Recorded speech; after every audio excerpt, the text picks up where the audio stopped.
righty. All right, folks. Again, welcome and namaskar. I should say, welcoming the folks from India and greetings from Sydney, Australia, from all of us here, part of the Sydney and Australian startup ecosystem. And hello and greetings to you all, part of the Indian startup ecosystem. My name is Irfan Malk. I'm the CEO of InQ Innovation Global and co-part of the Australian Indian startup ecosystem and facilitating this Australia-India Innovation Bridge series. Glad to bring the third session of the series to connect the startup investor ecosystems.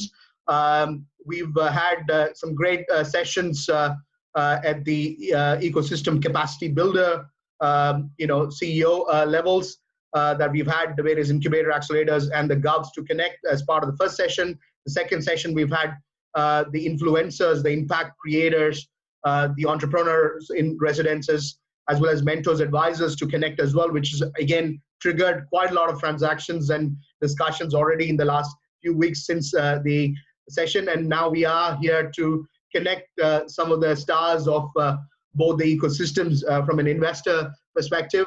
Again, reflecting on the journey that we are embarking on as part of the whole Australia-India Innovation Bridge, but also reflecting on how we can collaborate between both these ecosystem and all the layers that needs to work together to make the startup ecosystem accelerate and get some great outcomes. So on that note, I welcome the great panelists I have. I've got in the order that I'm seeing here, Steve Torso, who's the CEO of one of the exciting digital platform and an investor platform called Wholesale Investors, and CRIISP, which is a great platform we want to talk about, hear about, and we are also keen to bring to India. So Steve heads as a founder and CEO of Wholesale Investors and CRIISP.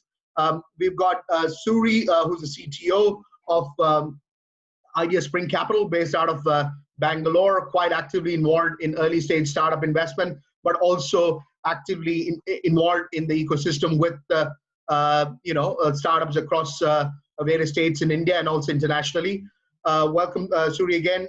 I've got Ravi, I think resonates all across India and also globally in the US, who used to head the Microsoft Accelerator program, but leads T-Hub as the CEO of T-Hub Hyderabad, but also the Chief Innovation Officer of the state of Telangana, being a great ally and our ecosystem partner in India, and some amazing programs, and also his strong acumen in the investor space and his hands-on experience, and is also an avid investor himself. Great to hear. It will be great to hear from him about the investor landscape. So welcome again, Ravi. Great to have you on board.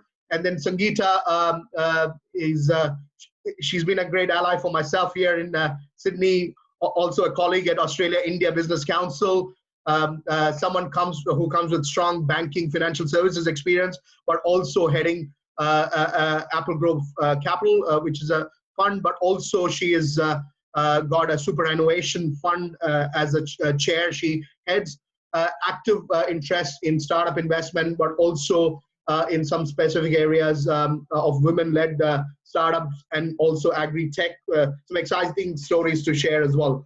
And I also welcome all the attendees and all the people who are on the Facebook live stream logged in. Welcome again, and glad to have you on board. Thank you, folks. I'll kick off this session again, highlighting some of the themes that we have seen in the last few months. Obviously, this has been brimming for some time, Australia-India Innovation Bridge. We sort of started this journey sometime last year with various market access programs here in Australia for India, as well as from India to Australia. And we've achieved some outcomes. Some startups have been launched both ways. We've started to see some interaction, some activation in terms of launch and some business development and some investment raise as well. In fact, I'm pleased that we've been able to raise some good investments from Australia for startups in India, and which have all now done well. In fact, even through this period of COVID, they've done well in the fintech, in the healthcare tech space in particular. And vice versa. We've had some successes of fintech as well as healthcare and edutech startups that we have brought from India to Australia, who are going through their journey as well of growth and scale. We've also launched a couple of cybersecurity and AI-based startups from India to Australia. So the story and the outcomes are already happening, but how do we take it to the next level? See more greater collaboration, active interest, just as there's a lot of flow happening between India and US and Australia and US. How can we activate that between Australia and India with a view, and I think rightly so, we've had a great outcome recently with a virtual summit between both the prime ministers of Australia and India. Various agreements have been signed and statements have been made in terms of outcomes they're looking to deliver on various levels at gov to gov, but also at the ecosystem level across various sectors. And startup and innovation ecosystem has been given a lot of thrust, and also emerging tech, including cybersecurity, blockchain, and AI has been given a lot of thrust as well. So that kind of really presents well from a Gov perspective. Both the governments are really aligned. They see as a natural ally and partner, and they've also recognized the role of startup innovation ecosystem to play a greater role. So with that, perspective, we launch into what can be done at the ecosystem level. And we covered various perspectives from the ecosystem leaders, the mentors, EIRs.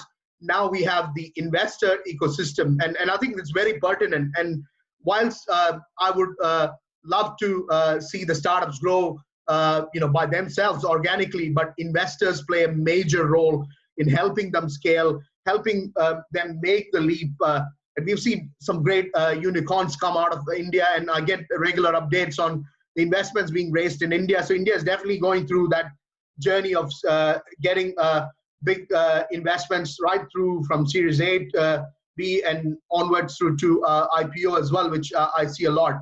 Australia at the same time is going through, has gone through that successes. We've had some great unicorns from Australia and doing really big, even off late, the last year or so in the US. So there's been success on both sides, but how do we get Australian ecosystem to look at India as the launch pad to a greater market? We've got a large market of 1.3 billion people, but beyond that, there's a huge digital space, the digital adoption, the internet penetration, the mobile phone penetration, all these have been phenomenal. And the startup growth story has been phenomenal as well, where Australian companies and startups can leverage. And I believe Indian ecosystem is great launchpad before going into larger markets or even US. And of course, Australian ecosystem has always looked at US or China as a partner. And I strongly believe that now is the time for India and that closer partnership, alignment from culture, language, access to technology, access to market, aligned thinking, all said and done. It's great for Australian ecosystem. Similarly, I see Australia as a great ecosystem for Indian startups to validate from a customer, market, and investor validation perspective before scaling into a larger market like US. And I think the timing is right, and I think it'll be great, segue to hear from all the panelists here, on what their perspective is. But before we get into the future outlook, I just want to do a quick check-in to gauge from them how has been this period of last 3 to 4 months as an investor and an investor ecosystem partner or a network player. What has been your experience in terms of your appetite for investment, or what you've seen in terms of investment happening in the startup ecosystem? How is there a change in perspective, or is there a new approach being taken on board? Let me start with Ravi, if I can. Ravi, if you can kind of do the opening note to share your experience. And you've been obviously talking a lot about what the landscape is and the changing landscape as well because of COVID, and how the outlook is ahead. So over to you, Ravi, to share your insights. Thanks, Irfan. Thanks for the kind introduction. It's nice to wear the investor hat and provide perspectives on how we can strengthen these collaborations across the seas between India and Australia. So one of the things that we have seen is that there is a bit of uncertainty that's been introduced by this whole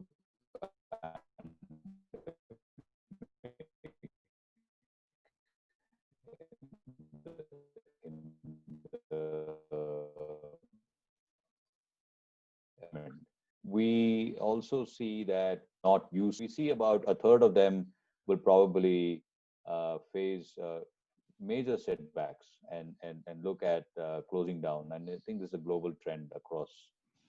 But at the same time, about 20-25% of them will actually thrive, especially in these sectors that you just mentioned in your opening note. Healthcare, education, cybersecurity, various other opportunities that help you with this whole digitization journey will definitely thrive. So these are very clear 20% and all that. But at the same time, there are a whole bunch of people that have survived these 3 months and continue to figure out whether they want to join the third close down or the ones that are going to thrive and do extremely well. So they are now beginning to figure that out. One good thing has happened, which is certainty has come in. So this kind of clarity of driving a wedge between success and failure has not been as clear as it has been today for the startups. So I'm glad that some of these startups that have low cost infrastructures and don't necessarily have to make some major decisions are not left complacent. They actually have to start making some bets on which direction to go in and take advantage of these opportunities. As much as it is economic and a health crisis, it is also an opportunity for these startups to really leapfrog and do a whole bunch of other things. So that's from a startup perspective. But at the same time, what we are saying is that this whole uncertainty climate is still there also with the investors. So there are lots of investors that we see are slowing down the process of bringing new deals into the mix, into their pipeline, and begin their discussions in earnest. They are doing a lot of preliminary discussions, but necessarily coming in because they don't know exactly how this is going to pan out. But whatever is in the pipeline, decisions are being made. So there are due diligences that are being done remotely. There are lots of discussions in terms of term sheet negotiation, documentation that is continuing to happen, and investments are being announced in the VC sector, the Series A, B, C. What we thought would actually get even more impacted is the angel and pre-Series A kind of sector. And while there was, of course, a little bit of a slowness in the March, April timeframe, what we have begun to see is that it's become a little bit more active now. The chances that you will be able to engage in an angel investor or a seed investor at this time is much higher, is what we see, than some of the institutional investors beginning at Series A and above. So it is happening that there is a lot of the early stage activity that is beginning to take shape, primarily because these are startups that are probably unencumbered by customers, unencumbered by certain business models that they had actually invested in. They are able to really shift quickly and take advantage of some opportunities and really tell a good story to the investors so to get them excited to participate in the journey. So I think we will see a lot more of this happening. And as far as VCs themselves are concerned, are they stopping to in their tracks in terms of raising money? Yes, there has been some slowness, but there has been Sequoia, which has announced 2 funds. They raised $1.35 billion. So obviously, they are bullish about the kinds of opportunities that are going to emerge in this part of the world. So definitely, I think we do see signs for caution, but at the same time, wherever there is clarity and wherever there is in an exciting development that this whole pandemic is opening up, people are willing to make some leaps of faith and get into that. Great. Thanks, Ravi, for sharing that first-hand insights. I've seen you talk a lot around this perspective and future of fundraise. I'll come to that and also maybe explore a bit more of the Indian investor kind of the fabric there as well, the whole ecosystem fabric, just in a short while. Let me invite Sangeeta on that note. Sangeeta, if you can share your own perspective about what's been the experience in terms of the challenges that we're going through in Australia and the startups you are involved, and also what is your feel on the investment appetite for investors in the startup ecosystem here that we are experiencing in Australia? Thanks, Irfan, firstly, for having me on this panel. And Ravi, very insightful. I got to say, very exciting, actually. I hope I can say something similar. I will talk more from a personal experience in terms of the startups I am involved with, both as a co-founder and as helping source investors. What I have observed at least is when the COVID hit us in Australia, especially the mid-March to mid-June timeframe, they were the toughest. The market volatility drove investors to really look at liquidity. And what we realized is while we have seen some really successful cases, Series A, Series B, perhaps a lot more positive. Seed capital was a bit tough, at least from my personal experience. One example is one of the companies that I have co-founded where we actually got a commitment, written and verbal, for a 10 million investment. And they pulled out this week we went into lockdown.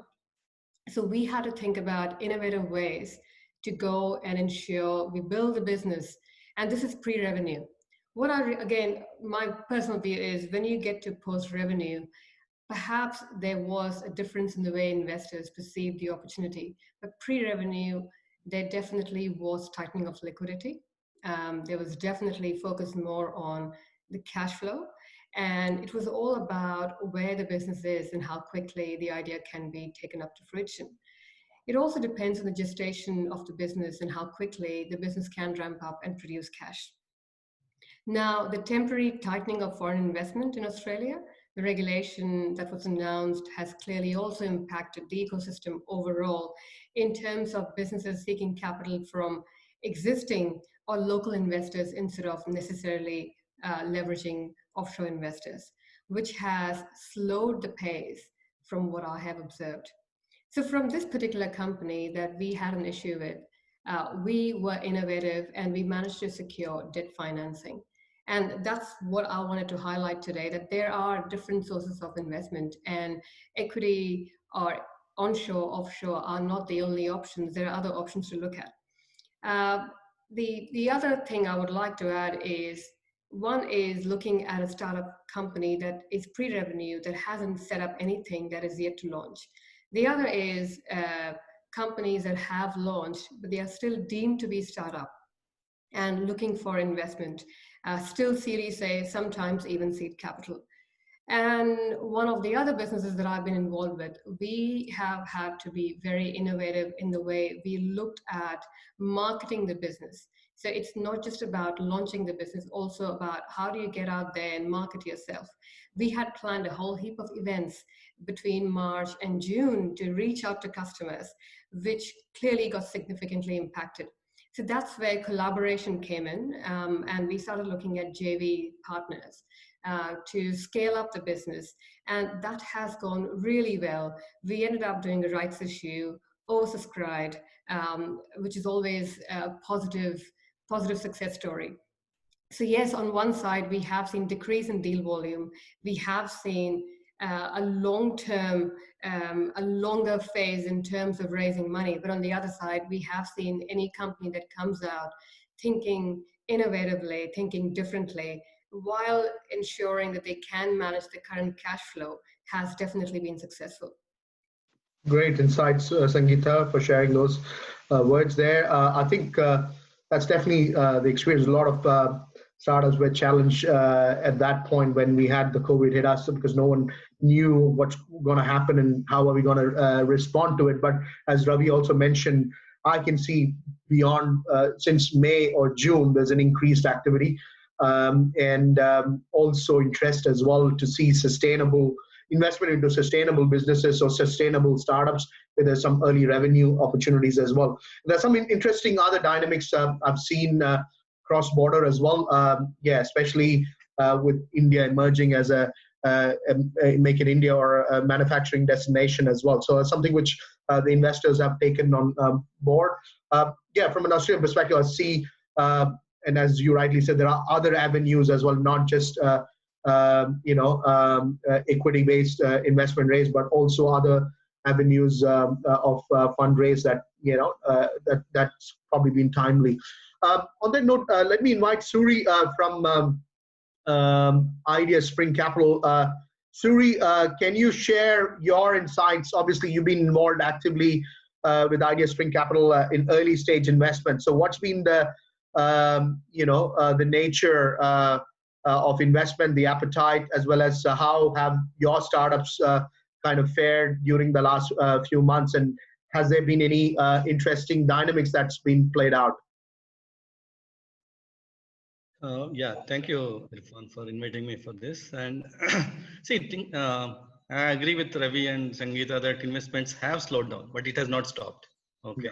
So, and we all have got used to working remotely, and we are getting we are actually like getting used to working and talking remotely and making decisions remotely. Okay, the initial couple of months that was a problem, right?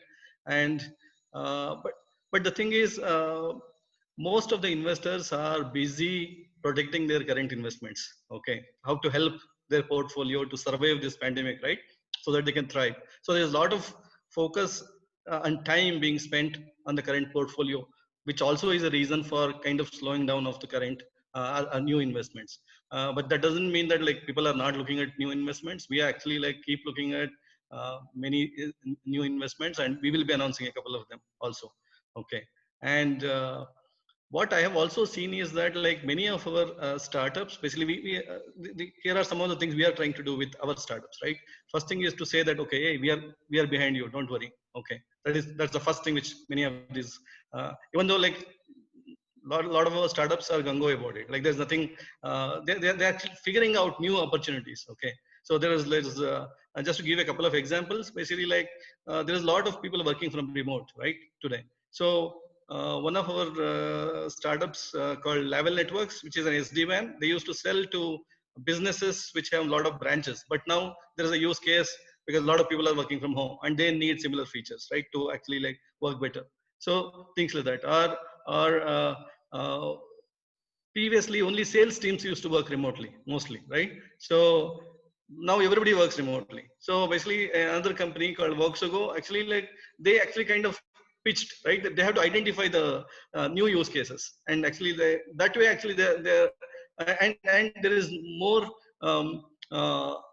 people are actually accepting new brands. Okay, so that is helping another portfolio called Bugle, because there are a lot of newer opportunities in this downtimes, right? Basically like so that is what people have to identify, and that's what we are actually working with them, trying to do these things. And also like the regular stuff of connecting them to enterprises and things like that's what we are actually spending a lot of time. But we are also looking at new startups. In our case, since we have already done 13 investments, we are looking at only a couple more, right? So because of that also there is a slowdown from our side. I mean, like it's not that because the VC funding has it has slowed down to an extent, but we are taking more time and more analysis and to figure out what will happen to these guys if the COVID goes on for some more time, right? So some of the things we are actually telling our startups is to actually ensure that their cash flow sustains them for at least like 12 to 18 months, because we know that getting next round of funding is not easy, right? And also like, and I have seen opportunities where since people are cutting costs, they're also going for digitization or automation. Okay. So I'm seeing a lot of companies going for automation, and there are opportunities there. So it's a mixed bag, I would say. Okay. So it's not like everything is down. So as Sangeeta was telling, we had to figure out like how to navigate through this pandemic, and there will be like whoever survives, like they will thrive, because there will be a lot of new things which will come up. Great. Thanks, Suri, for sharing that insights. And boy, you've hit that nail on the head there. We've all now adapted to this new wave. I was supposed to be at the Sydney Startup Hub. I decided is we are experiencing the second wave, so to speak, in Australia. So we made a conscious decision, and I kind of had to move my banner as well, and be at home and run the session. But yeah, I think I mean, this is one thing, but there've been big deals done. In fact, I was very fortunate to be on a webinar session with the CIO of Zoom not long ago. Amazing person, and I'm hopeful we'll have him on one of the sessions very soon, Harry. And he made a point. There was one of the largest M&A acquisition was done on Zoom. In fact, all the session, they didn't even, typically where they travel 6 or 7, 8 times with the whole due diligence team here and there, both sides, a global deal was done and Goldman Sachs were involved, and they used Zoom for everything. And one of the largest acquisition deal was done on Zoom. So there you go. I mean, obviously, lots of things are happening. And speaking of which is a great segue to Steve. And I know he's been buoyant and quite active in the space. And in fact, we speak about, the opportunities presented, and none more than what, wholesale investors and CRIISP have done. And one of the things is, again, that, forward thinking and the visionary thinking of people like Steve, who definitely, had a digital platform in play, and that's helped them accelerate as well during this period. So let's hear from Steve. I know this has been a great period as well for you and your platform and your team to really drive some good outcomes. Let's hear from you and what this phase has been for you, what your experience has been, and how you've adapted and change the dynamics here, I suppose. Over to you, Steve. Thanks, Malik. And look, just to highlight, just to reinforce what everyone said, like it's really spot on as far as what you sort of observed and what you've seen as far as what Suri said, as far as, investors are still investing, but they're mostly protecting their own sort of portfolio companies at the moment. But the bar has definitely gone a little bit higher sort of for new investments. And as Sangeeta said, that, you are seeing the two sides of, some companies are finding it problematic and other companies are seeing it as a significant opportunity. And then, so what Ravi said, as far as you're seeing the investment slow down. So for me, we've got an interesting perspective being a platform in Australia, in that we are seeing more opportunities. Obviously, we're seeing more companies that are looking to raise money. We expect that to continue. And I think Sangeeta highlighted that, we're getting used to now not actually doing meetings face to face. So we were initially doing live events. We had an online to offline strategy. Now it's just completely all online. And for us, we're seeing, for each of our showcase events, we're having anywhere from 1,000 to 1,500 views of that. We're still seeing strong engagement from mostly high net worths from our side. And also, I would highlight that the investments that we're seeing done is also a lot more active. So the investors are looking to participate in the company and add value in different ways other than just the financial side. So for me, that would be the main thing that I've seen. And, I've sort of said this all along. There's a beautiful saying of crisis has two sides. One's the problem, one's the opportunity.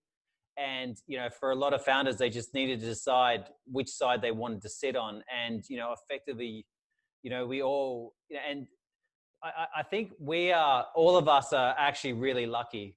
We deal in the most optimistic marketplace and environment that anyone could possibly operate in.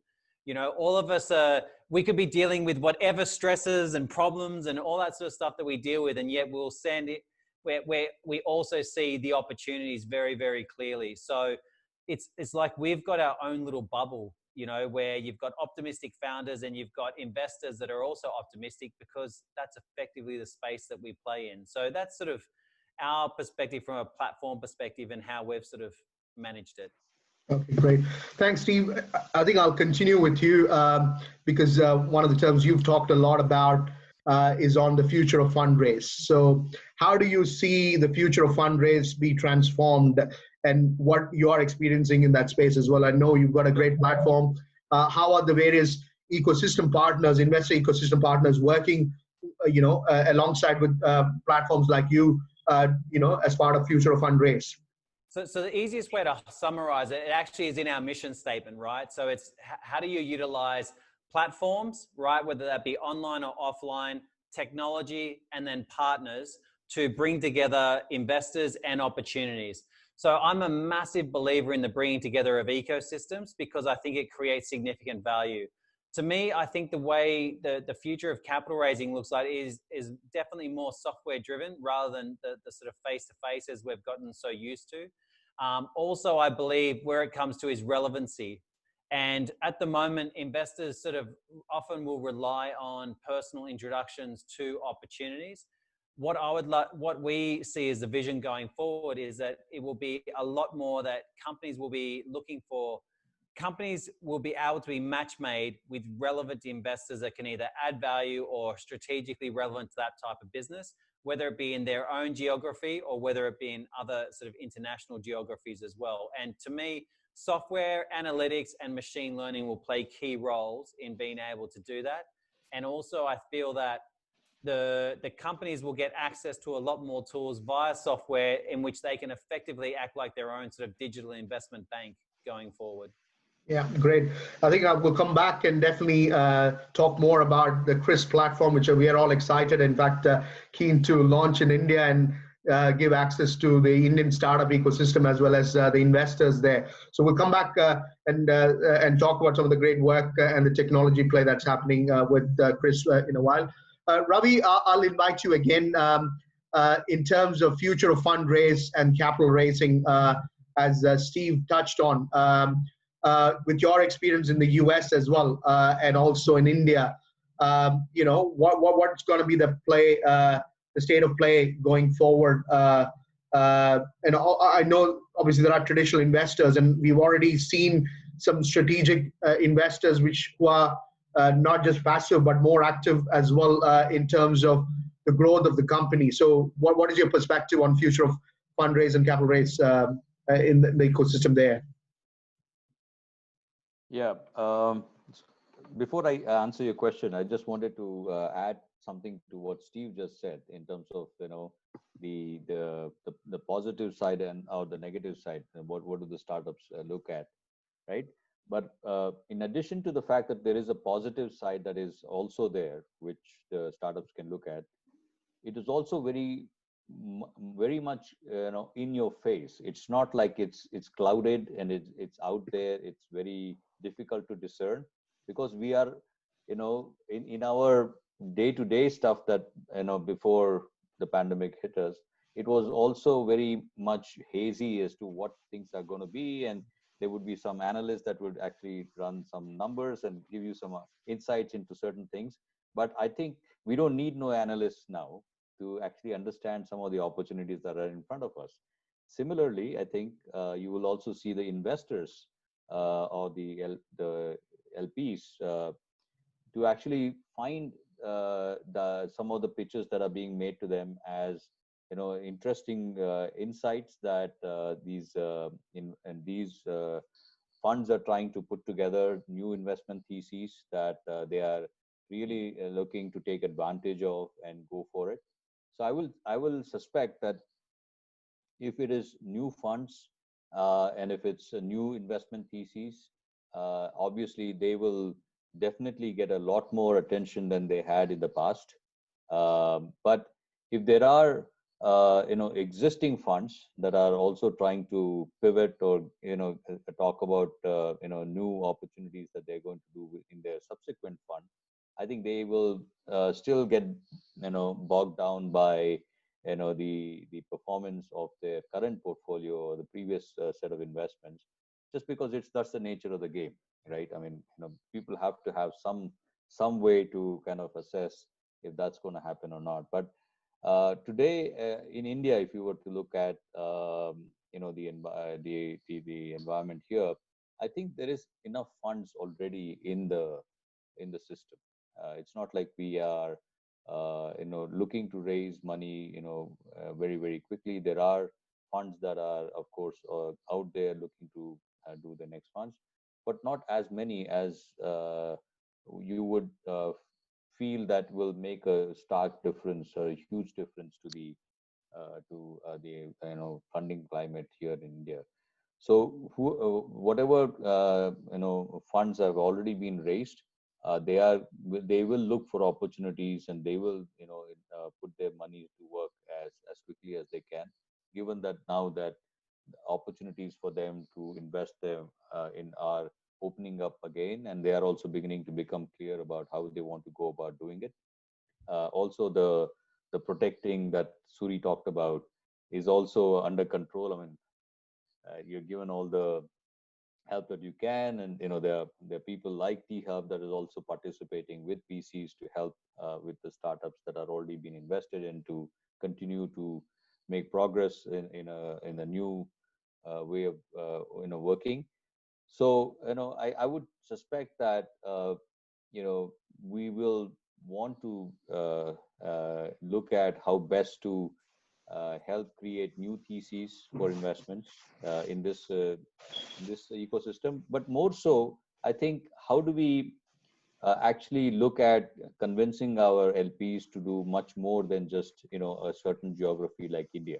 India and Australia had not necessarily been a very allied ecosystem for which you raise money, right? Singapore, India, maybe US, India have been done in the past. Australia, India is a new opportunity, and I think it's important for us people here on this panel to really look at how do we convince our LPs to actually look at this geography, because obviously India is a very very large market that a lot of startups can take advantage of, given its tech savviness, is data repositories that are available for a lot of startups to take advantage of. On the other hand, Australia is a good stepping stone for the global markets for a lot of Indian startups. The propensity to look at new innovative solutions that I was exposed to during my trip to Australia, thanks to you, obviously opened my eyes to the fact that this is no different from, say, some of the other markets that I'm used to seeing in the US and other places, right? So if we can actually use this as a stepping stone for the globalization of a lot of the Indian startups, why not do that? And use this as a way to go, develop your go-to-market strategy and really take off. So I think there is a lot of synergies that we are beginning to see, but we want to make sure that as we begin to put the next generation of funds together, that we don't necessarily devolve to the same markets or the same domain, geographies that we were doing in the past. It's a digital world. Things are a lot more open, and so on and so forth. Yes, there will still be the human propensity to say, I want to be able to meet my startups as often. I want to be able to discern whether they're making good progress or not, and so on and so forth. That's always there, but hopefully they will also let go, because there are multiple other ways of also staying engaged with your startups and helping your portfolio thrive. So given all this, I would hope that we will have funds that have much larger geographic coverage than before. Great. Thanks, Ravi, for sharing those insights.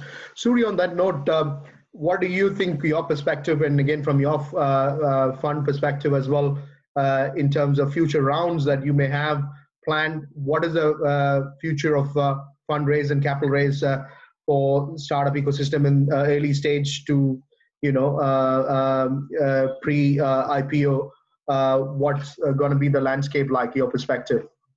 So maybe let me share a couple of investments we have done. Actually, we have done a couple of Bay Area investments, startups in the Bay Area.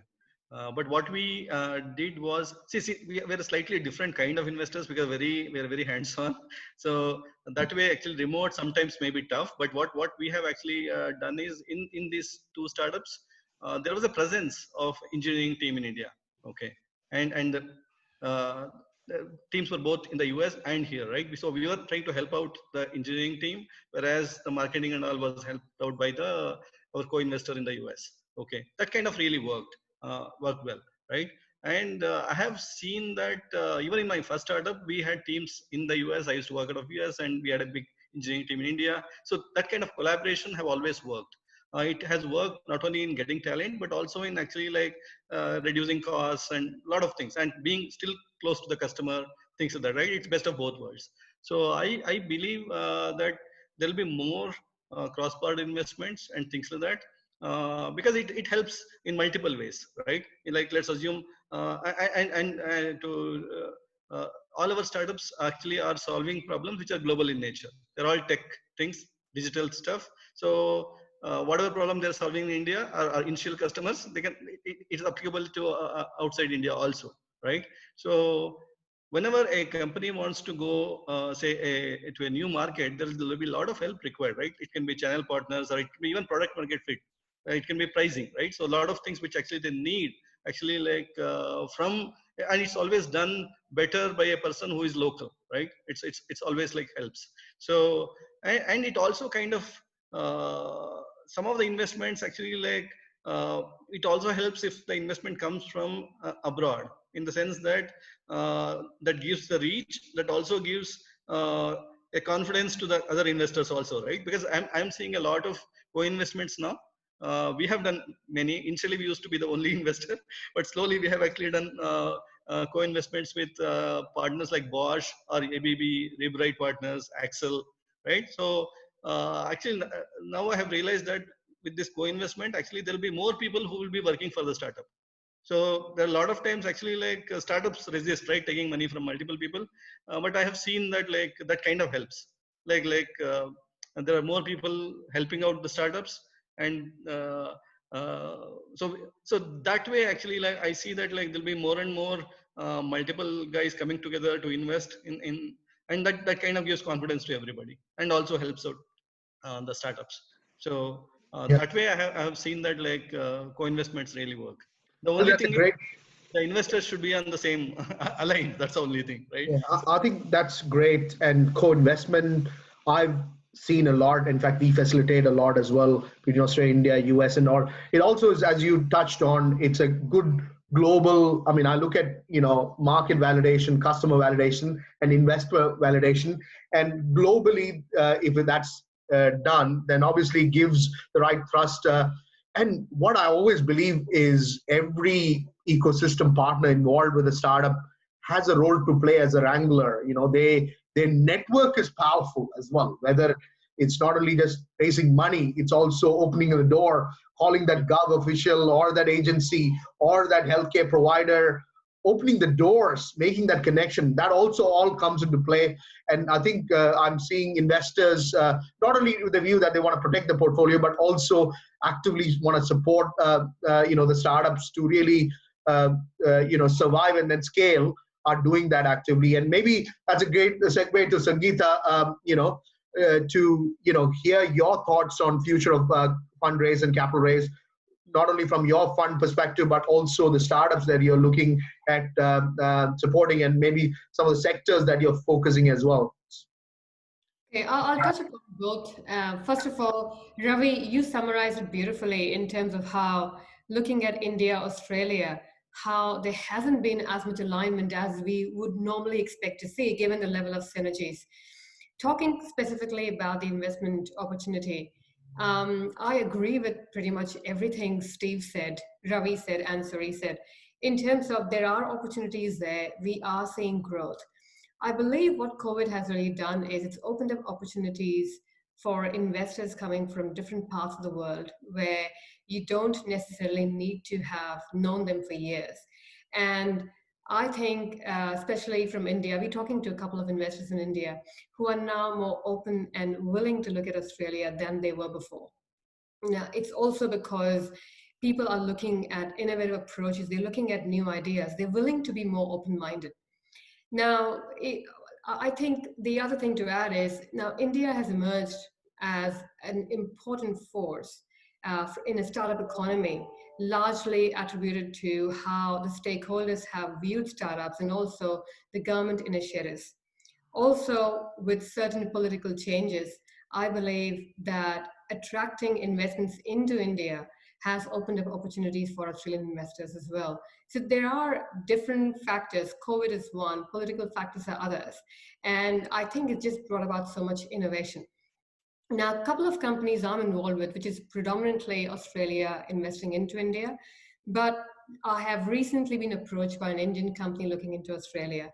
And for a number of different reasons. One of them is that looking at Australia, we have been largely protected from COVID. We are isolated. So it's really using Australia as a test case in the hope that product marketing would be a lot faster, a lot nimble, agile, and will get more traction. The other interesting aspect is a listing in Australia.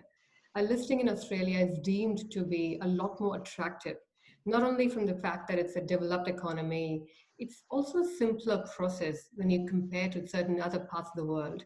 And you're directly going to ASX, which is the most important listing venue. And another interesting fact I was discussing with the founder of the company is better enterprise value for Australian listed companies. And these are, I have never heard anything like this in my history of banking before. Why and how companies that are doing extremely well overseas are thinking of Australia, sorry. And this is a company that has significantly expanded into the US, but instead of looking at the US for listing venue, they're looking at Australia for listing. Now, there are two companies that perhaps Irfan has been talking about where I'm involved with, one as a co-founder, other as an advisor. One of them is looking at digital banking, and they already have set up a team in India. And they set up the team right before COVID hit all of us. And they're working extremely well. They've also found some excellent partners in the Indian banking system that they are working with.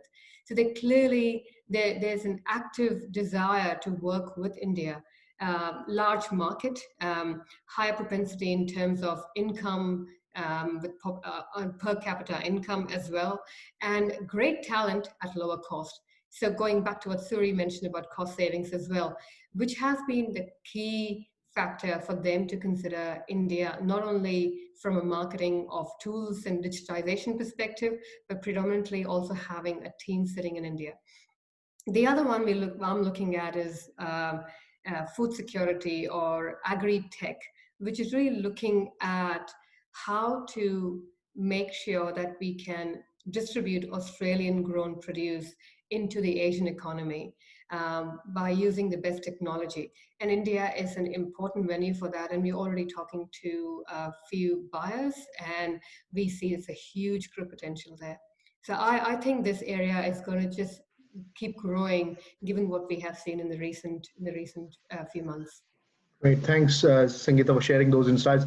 I can't agree more. There's so much of activity I've seen in the last couple of months where a lot of Australian growers and agri-tech companies are looking for collaborating, launching into India with a view that they want to do production or packaging and then service the rest of the not only Indian market, but also ASEAN as well as the MENA market as well. So India is really positioned well.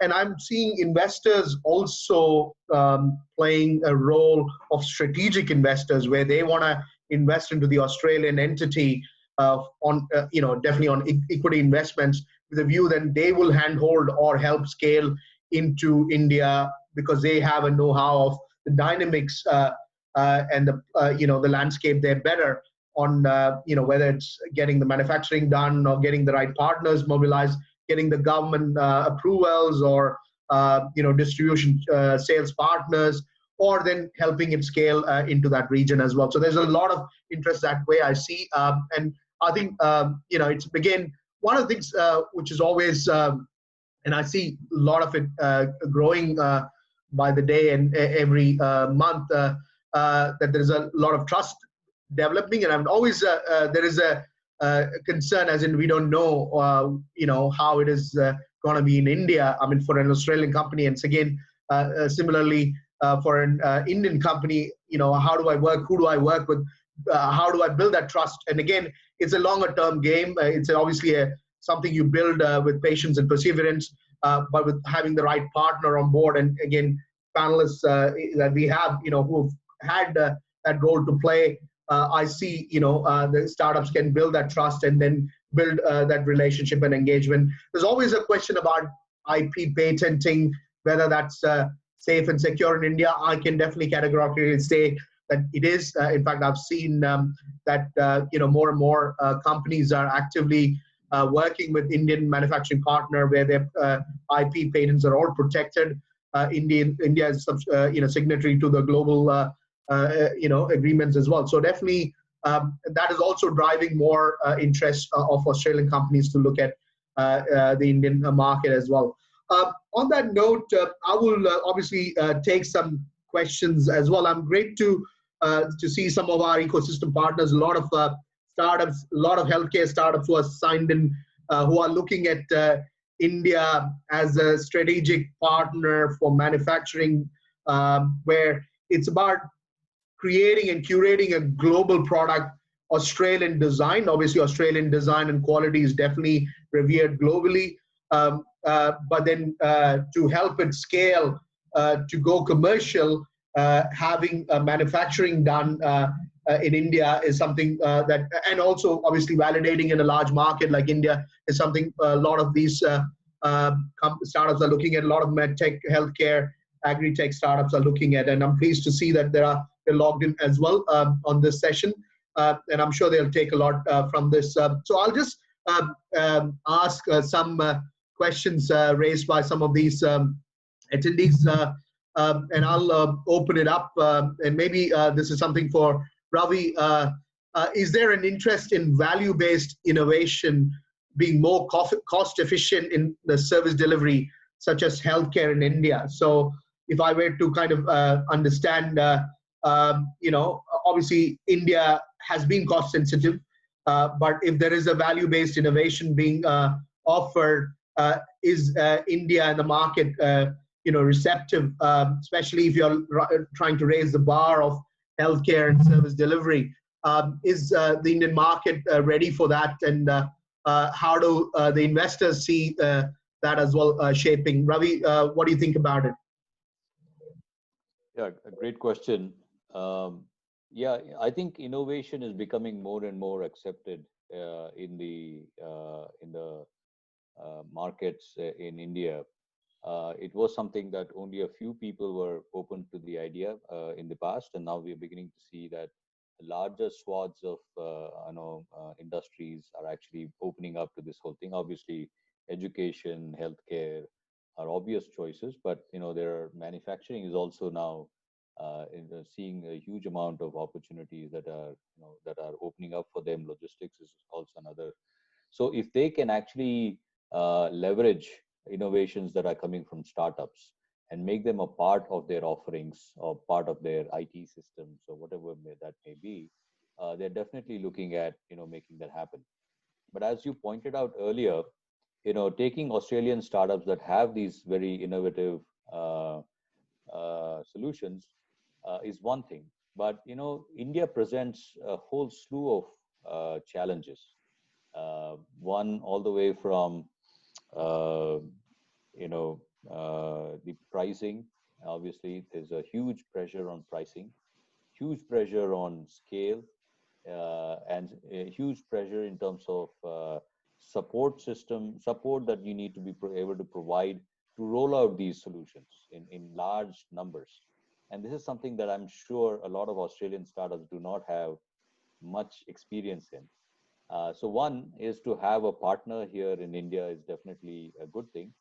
And even more so if there is some opportunity for a strategic investment also coming into it, definitely helps align the partner to be a lot more receptive to taking this thing to whichever markets that are already in, That's something that's important. It's you can't assume that Australian startups can just walk in here and be very, very successful, because there is the huge amount of challenges that they need to face. But the vice versa, I would assume, is working in a different way. As in, there are lots of Indian startups which we um, really challenge in all these ways that I just talked about: pricing, in terms of scale, in terms of their ability to support. We starve the hell out of them of funds, and yet they innovate, yet they survive, yet they have customers to talk about, and they are profitable, and so on and so forth. So Australian market for them is easy from that perspective. Maybe the Australian markets will actually spoil them because they are so hardened and so innovative when they have been nurtured in India.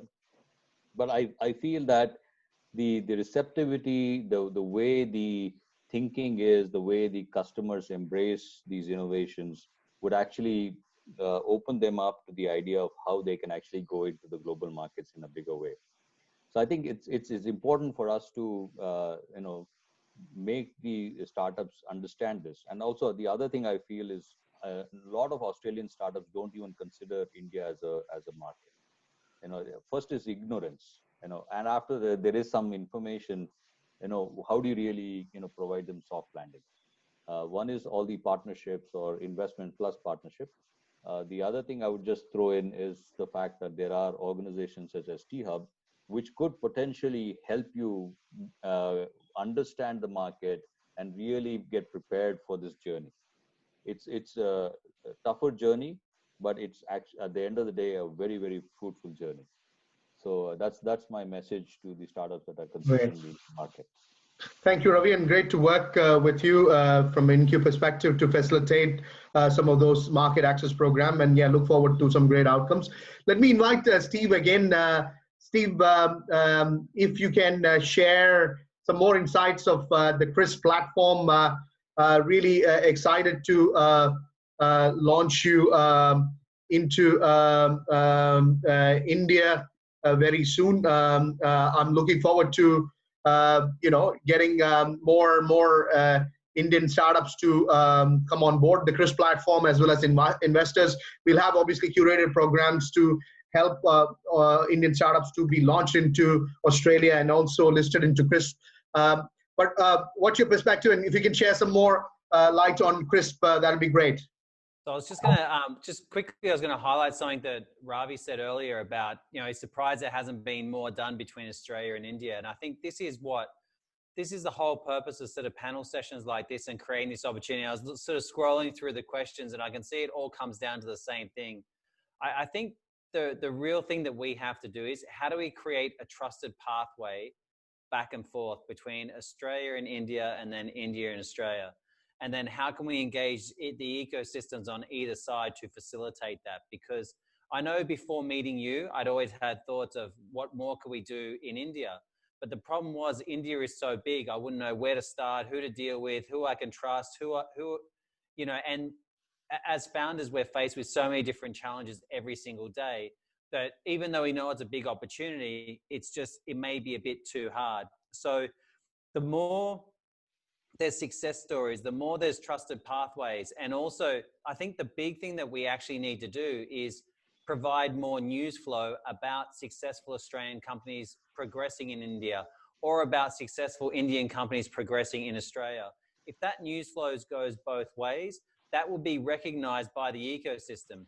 Sangeeta was mentioning about, international companies listing on the ASX. The reason is because they've seen other international companies successfully list on the ASX, whether they be from Israel, whether they be from the US, whether they be from Singapore. So the success attracts more success. So I think it's our responsibility as an ecosystem to tell that story, create that opportunity, and basically bang the drum for that opportunity. So for me as a platform, I said we facilitate. The job of a platform is, how do you remove as much friction from the transaction as humanly possible? but that's still, that engagement between investor and company still needs to actually be done at some stage. So what Ravi was mentioning about T-Hub, I think is fantastic. Like, what a fantastic platform to be able to land and tap into an ecosystem of potential people that are relevant. And so the more we can tell, the more you can actually tell that story, that easier it is that you can leverage off like platforms like mine to actually then go and facilitate the end transaction. And then after that transaction's done, is then how do you use that ecosystem to then create more opportunities? So the investment part, the strategic partnership part, and then most importantly, the news flow. If you think about this exercise as an investor relations exercise, that's exactly our job. Our job is, how do you go from unknown to known, right, in a different marketplace? And obviously there's always going to be thousands of problems that us as founders have to come across and solve along the way. But if there's people that we like, trust, and respect that we can work with, then, you know, at least we know the opportunities there. And I think the job of a founder, and I can see there's a lot of founders on here from the questions, is that all that someone needs to do is open the door this much. Our job's to run through that door when it gets open like that. If someone can open that door that much, our job is to then go and take that opportunity and then tell the story about how that opportunity is created to attract more and more people. Right. Thanks, Steve. And look forward to your CRIISP platform being launched. I know it's amazing with the AI ML, the relevance that it creates and simplifies the deal sourcing and the investment process as well for the investors. So really looking forward to launching CRIISP into India and also inviting both startups as well as investors on that platform. I know, Sangeeta, you have to leave shortly. A quick few words of what your perspective is in terms of Australia-India Connect and your own investment, thoughts. Any few words that really resonate, the Australia-India Investment Connect? Oh, well, it's exactly what I said earlier. I think there are ample opportunities. Steve and Suri and Ravi have summarized everything beautifully. It's most importantly, I've seen this done with Australia-China, because I used to focus on the Australia-China corridor in my previous job. It's all about partnerships. Find the right partner, work together with them. Best way to understand the culture, the regulatory market, and really navigate the landscape more broadly. Beautiful. Thanks, Sangeeta. Thanks for summing it up very well. Thank you for coming on board. Suri, on that note, any quick thoughts about the Australia-India investment landscape? Would you be interested to invest in Australian startups, and how do we facilitate that? Investors are always interested in investing in good startups, right? But I just want to make one statement here, in the sense that some of the funds in India, they have restrictions on how much they can invest outside India. Okay, so that is one more thing we have to actually keep in mind. But at the same time, we can actually it's not only investment, right? There's a lot of ecosystem play which people can bring in. Yeah. So I actually agree with Steve, where we can actually take a couple of startups and actually make that work across the ecosystem, across the borders, and that will give more confidence and all those things. Because right now, actually, there is a good amount of information between India and US, right? We need to bring similar things between India and Australia. So once we do that, I think everything will fall in place. That's what I would say. Yeah, we should take baby steps and then actually make it work.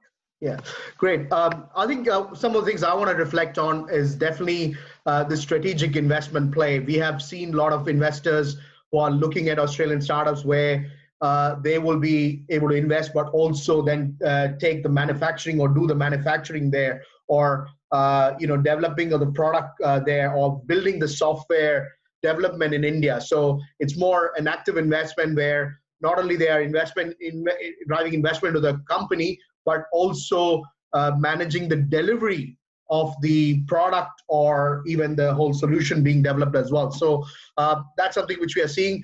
The other thing which I want to reflect on, maybe something when Ravi you can touch on as well, is I'm seeing a lot of interest in fund of funds, where where the impact is double for the investee companies or the startups, as well as from an investor perspective, the outcomes, where government is coming with matched funding, where the investor ecosystem invests as well. And And it also augurs well for local investment deployment as well. I think about 50% being deployed locally into that ecosystem. So I'm seeing a lot of that happening in India. And similarly in Australia, there are a lot of matched grants as well. And we, as InQ as well, we've got our fund being launched very soon, where our fund philosophy focuses on definitely pre-Series A to Series B, Series C companies, where we are looking to co-invest and be an investor into this matched grant or this the fund of funds as well. So what do you think, Ravi, how the fund of funds and the gov matched grants can help investors to also gain confidence and co-invest?